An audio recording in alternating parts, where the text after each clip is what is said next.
listening to the Talkative Toastmaster podcast. I'm your host, Melanie Surplus.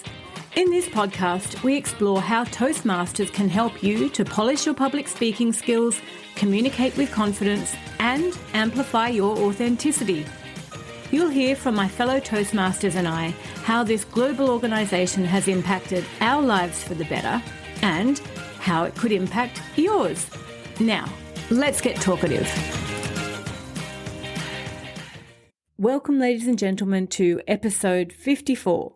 This week, I'm going to review what has been a very hectic but interesting contest season based on my participation in 4 separate club contests and 7 different area contests, including the one I ran for Area 26 across District 69 since September. As I said, it's been a very busy few weeks.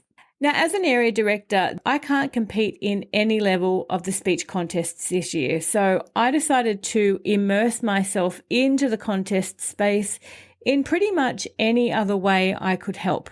This has given me a thorough understanding of the annual Toastmasters contest process in a way that I never truly appreciated while I was simply turning up to compete.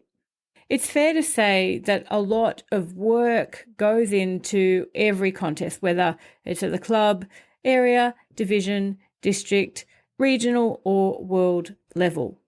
So this week I'd like to cover my observations about contest season and share some tips for anyone who may be considering competing next year or future years, and also anyone who may be considering organising a club or area speech contest in the near future. And I'll finish up by talking about 2 of the extracurricular activities I attended in this time frame as well that really expanded my understanding of Toastmasters speech contests in a slightly different way. So we'll get to those.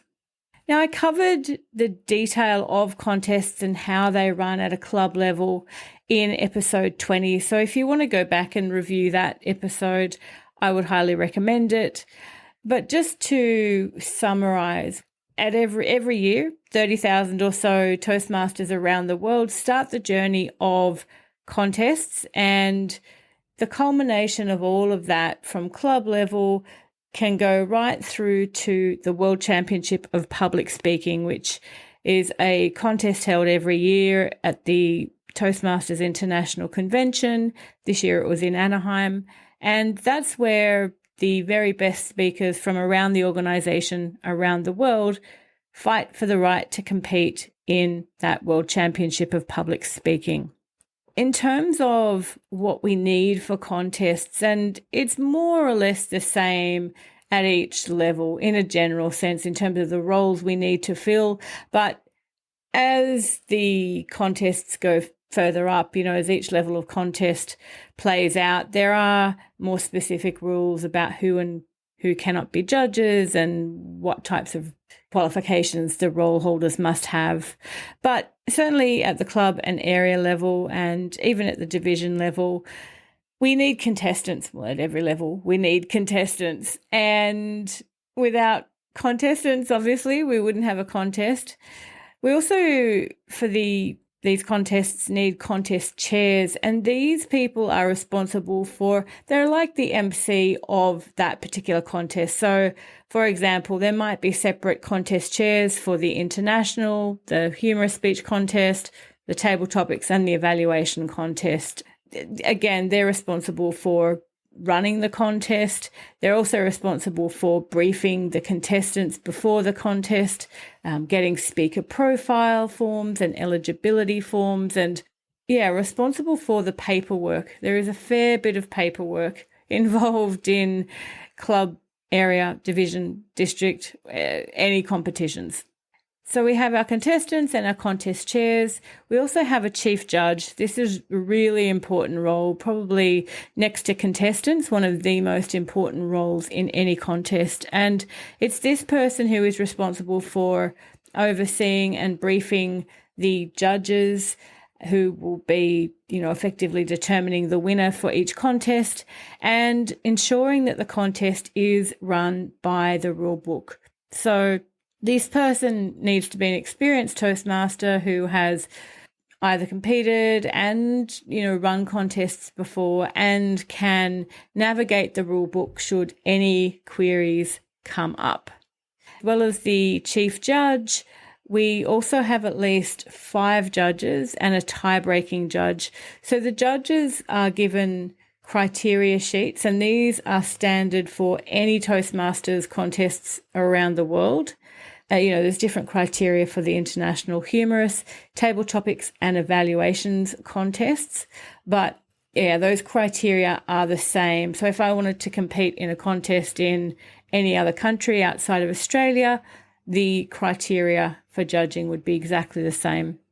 It's the judge's role on the day to basically determine the best speaker on the day, and they've got a whole lot of criteria sheets to help them do that, mostly focusing on a contestant's content, structure, and delivery.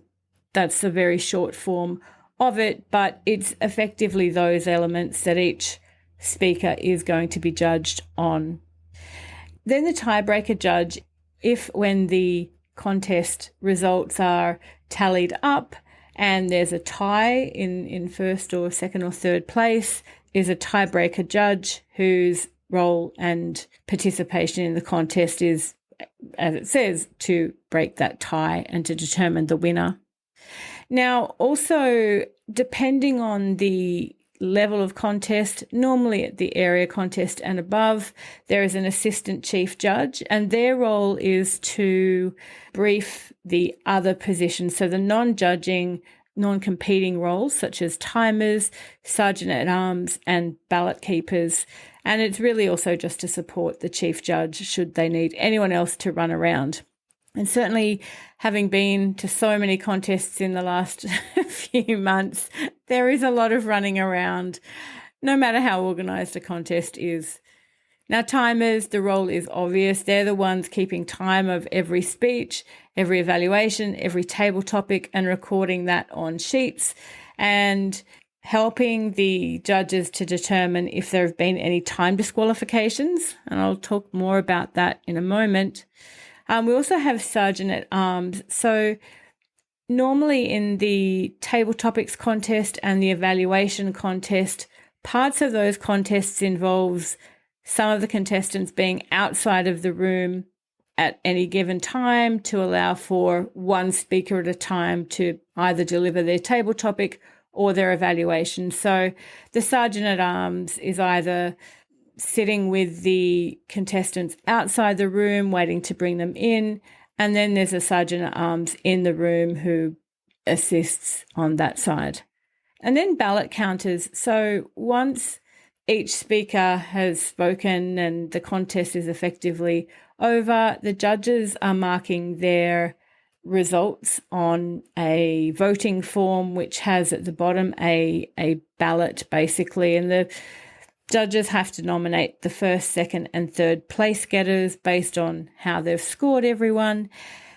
And then the ballot counter's role is to go around and collect all of those little ballots from each judge, head outside of the room with the chief judge, and there they tally up the results. And there's normally at least 2 ballot counters whose role is to basically count up the results, double check everything, and work with the chief judge to document the actual results. Every contest has to have these roles as a minimum, and even just being able to get those people into place, let alone competitors, can take a fair bit of work because there's rules about people competing in contests can't realistically hold any of those roles before they've competed, and just making sure contestants are eligible to actually compete. So there's a lot of moving parts. Now, in terms of what I've seen from some fantastic contests throughout District 69 this season is, I would say, number one, get very familiar with the judging criteria for whatever contest you'll be competing in. This is very much what can make or break your progress in contests. If you study the criteria, you'll understand what the judges have been instructed to judge you on. And it wasn't until after I'd even won at my first club contest when I started competing about 4 years ago that I even knew about the criteria. And so certainly in our club, we do circulate the judging criteria as soon as people, let us know that they would like to compete.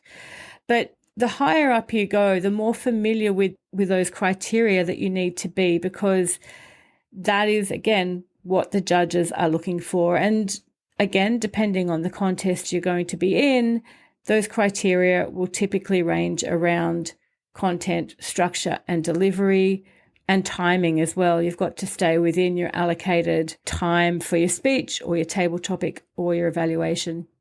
I would also say practice your speeches. I mean, it's an obvious thing, but practice giving speeches in your club, practice giving table topics and evaluations, and even just in your normal club meetings, if you know what the criteria for speeches are and for the contests are, you can start to weave those into how you deliver evaluations and how you deliver table topics. And each one that you do in the normal course of your club meetings becomes practice if you wanted to compete.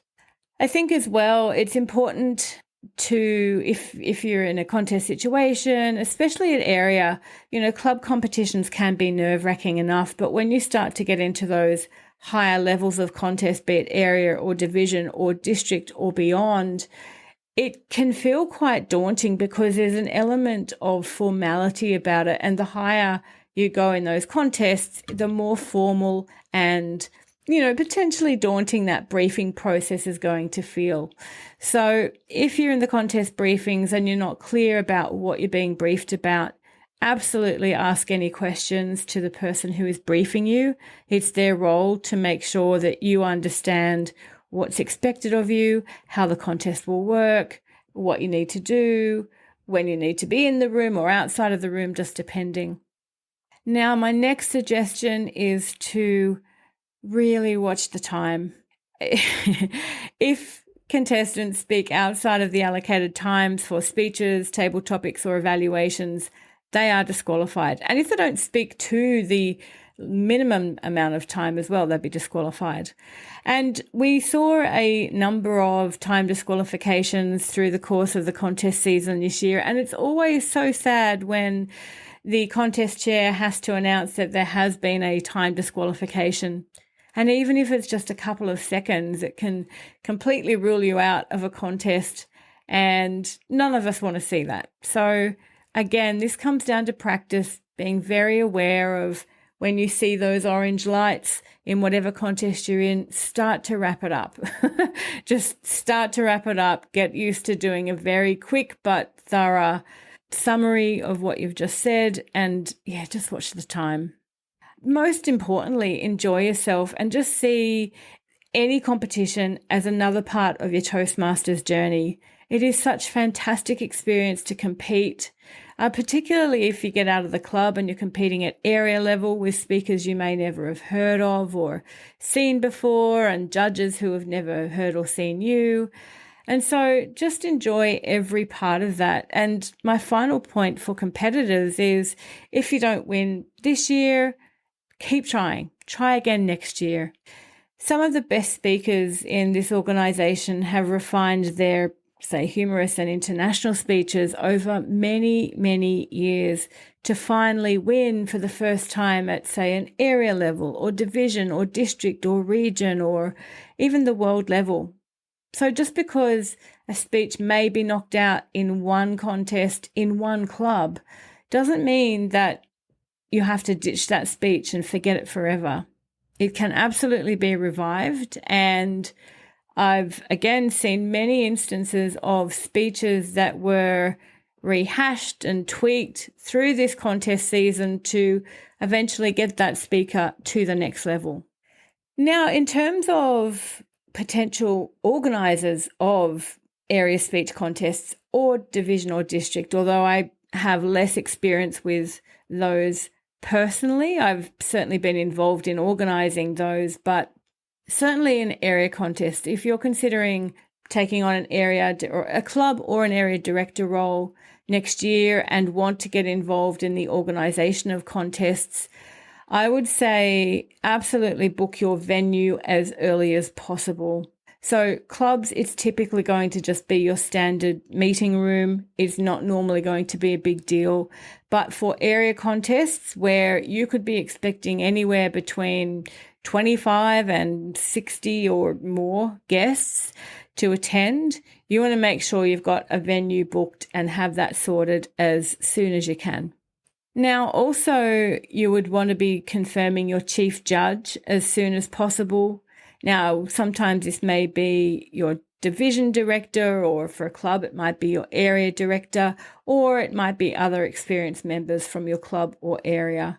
There are some people around, certainly our district, and I'm sure in every district, who love being chief judges. They thrive on that stuff. So if you know people or can use the club officer training sessions or district leader training sessions to network with people and find out who loves judging, get onto them and get them booked and confirmed as your chief judge straight away. You'll also then need to work with your chief judge to determine if you'll be organising the judges or if they will be. So as long as someone is organising the judges, there's often a lot of last minute scampering, I suppose, for judges. So this is where area directors and division directors often help each other out, simply because none of us can compete and we are all therefore potentially available to judge, as long as there's no one from the clubs we're in competing in a contest we're judging. And that particular point of the rule book has come up a few times this contest season, where a number of my club buddies, particularly the Leading Edge Club, are competing in other contests. So I've not been able to judge specifically in those contests. Again, this is where understanding the rule book can be very helpful and navigating through who's eligible to judge and who is not. Also, if you're organising one of these contests, definitely communicate regularly with the club presidents or your area directors, depending which level of contest you're organising, and let them know how each club is going to need to support that event. So whether it's bringing timers or providing sergeant-at-arms or ballot counters or judges or catering, whatever it happens to be, you'll need to be in regular communication with the people who are going to be participating.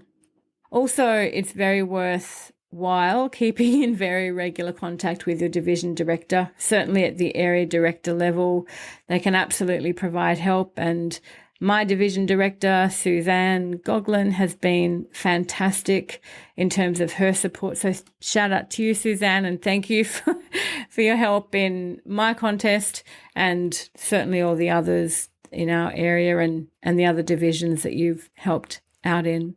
Also, as an organiser, you need to be very aware of the paperwork requirements. So each contest in Toastmasters has a whole lot of paperwork that needs to be completed. It's part of the official documentation. It's one area of the organisation that I would love to see an overhaul in. There is literally so much paperwork, and I just wonder how much of it could be done electronically and how much of it could be combined or scaled back. But as an indication, for every contest, the speakers need to be filling in speaker eligibility forms and speaker profiles so that content can be used to introduce them. For judges, there's ballots and judging sheets for each of the 4 contests. There's ballot counting sheets, there's timing sheets, there's result sheets, there's scripts. So scripts for the contest chairs, scripts for the chief judge and the assistant chief judge. I was amazed at how much paperwork actually needed to be printed. Certainly in Eastern Division, it was great that, again, our division director arranged an afternoon where a few of us got together and we created kits for each of the areas so that we all had the relevant paperwork. And even just creating those kits gives you a very thorough understanding of the process and what's required. So until you've done that, until you have to put those kits together, you really don't have an idea of all the paperwork required. So if you find yourself organising an area contest in particular, definitely get help creating those kits. And certainly in Eastern Division, you'll hopefully have a kit handed down to you. But yeah, the kits are important. Also being organised on the day, so having a run sheet, understanding exactly who should be doing what, knowing that you've got people around to delegate to and to ask for help on the day with. I would just say, Toastmasters is the kind of organisation where you can absolutely ask for help, put out the feelers, and people will rally. It's amazing how much last minute activity goes on behind the scenes, whether it's club executive or area directors or division directors or a myriad of other helpers who are just there in the background to provide support if it's needed. So that's just some tips for people who might be considering organising, certainly an area level contest. I know the requirements for judges get a little bit more specific at higher levels of contests. So having not directly organised one of those yet, I will have to wait till I've been there and done that until I can talk in detail on that. One of the other activities I did, which tied into contest season and was very helpful, and I did this several months ago, was to attend a judging workshop held by Mark Hunter.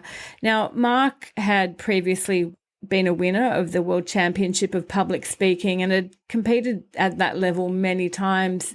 So his thoughts on judging and having been judged at the international level very thoroughly, the way he structured his workshop on how to be a judge and how to be a good, objective, non-biased judge was a fantastic afternoon. It was very helpful to hear from an experienced Toastmaster how to try to eliminate bias, how to tackle different situations, different scenarios that might come up.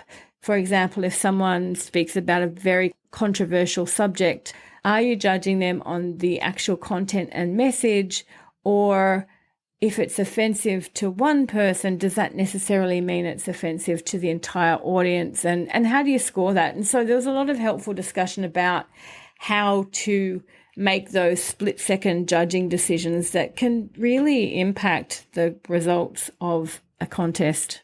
And the other workshop I did, sort of related, was a speech writing workshop run by Colin Williams, who I interviewed in episode 41 and who is one of my Leading Edge Club buddies and who got to the final 28 of the International Speech Contest this year. And as you'll hear in episode 41, if you haven't heard that one, Colin represented Australasia in the World Championship of Public Speaking in Anaheim this year. So the workshop that Colin ran was a speech crafting, speech writing workshop based on his experience. So it was very much analysing a couple of the speeches that Colin had taken to the World Championships.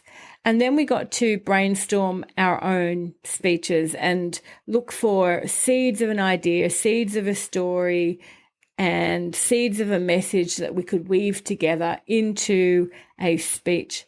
And after contest season, this was such a refreshing change. It was so valuable to hear, an actual experienced speaker deconstruct their own speeches, but then help other members to see how they could craft their own speeches and some techniques that could be used. So I found that workshop very interesting, and also I think it helps the judging process because you can get an idea for, whether people are focusing on the message or the purpose of the speech or both. And yeah, it just gave me a whole lot more things to think about.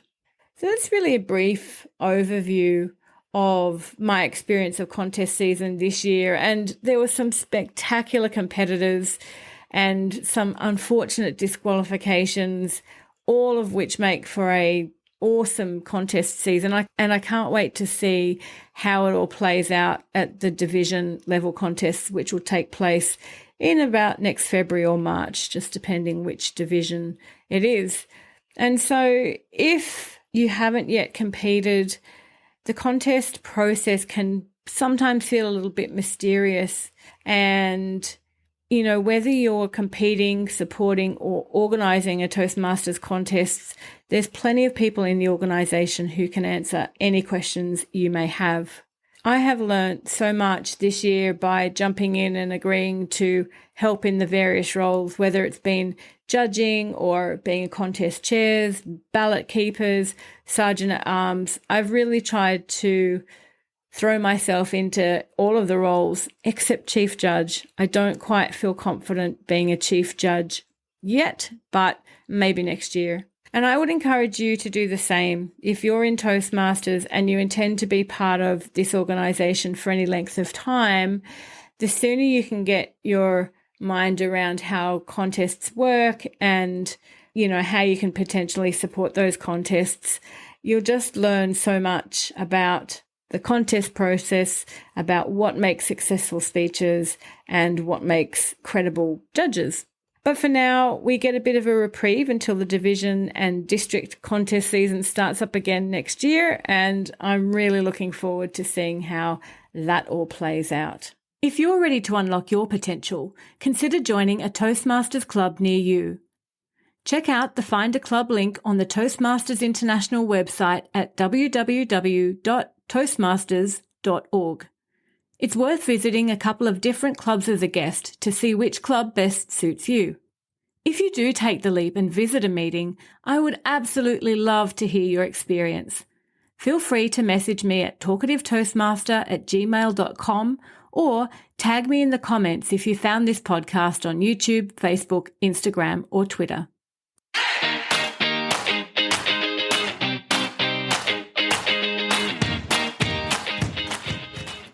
Thanks for listening to today's show.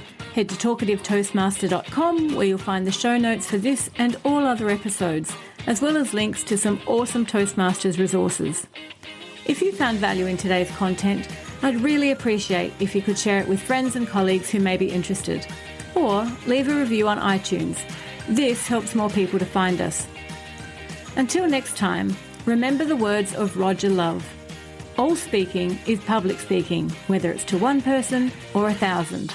Have a great week.